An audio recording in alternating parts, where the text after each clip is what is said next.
Hi, and welcome to 3 Things in 3 Minutes. I'm Nersi. Today we are looking at Last Light from Gray Fox Games. It plays 2 to 4 players up to 8 with the expansion and plays in 1 to 2 hours.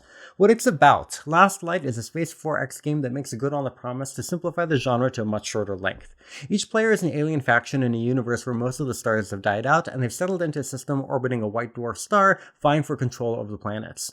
Now each turn, players will simultaneously play and discard 1 of 6 action cards, so researching to gain new technologies, mining to gain resources from their extractors, constructing to build new ships and extractors, trade to convert resources, command to move their ships and attack other players, and refresh to get their discarded cards back. Now gameplay is usually simultaneous except for the movement and combat, which proceeds in play order, and the players will roll dice on their customizable ship types to inflict damage.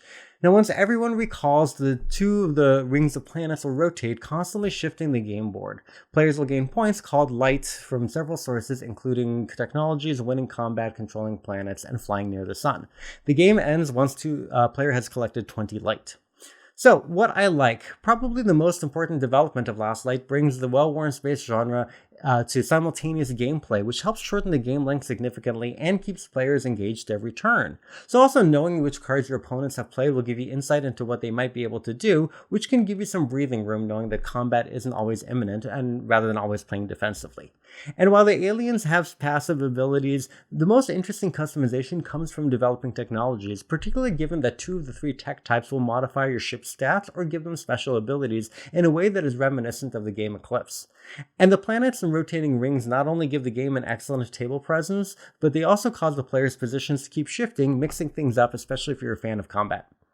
So points to consider: those rotating rings can cause some unintended movement, especially if refreshing happens sooner than you expect, leading to some separations in combat that you didn't necessarily want. And an important source of points in the game is choosing at the beginning of the game which color planets you will control, which can sometimes feel uneven based on the random planet setup and the ring rotation. Now similarly, you have no choice in the technology cards other than blind drawing 3 from the deck and choosing 2 every time you research, so it can be hard to go for a particular technology build unless you're lucky.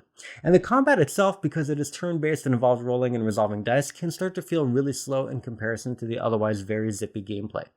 So in summary, Last Light makes for a satisfying Space 4X game that's fast with simultaneous gameplay, but with combat that feels slow in comparison. The rotating planet rings look cool and mix up the board and placement, which can have unintended expansion and combat consequences, and the technology can let you customize your faction in interesting ways, though you really don't have that much control over available choices.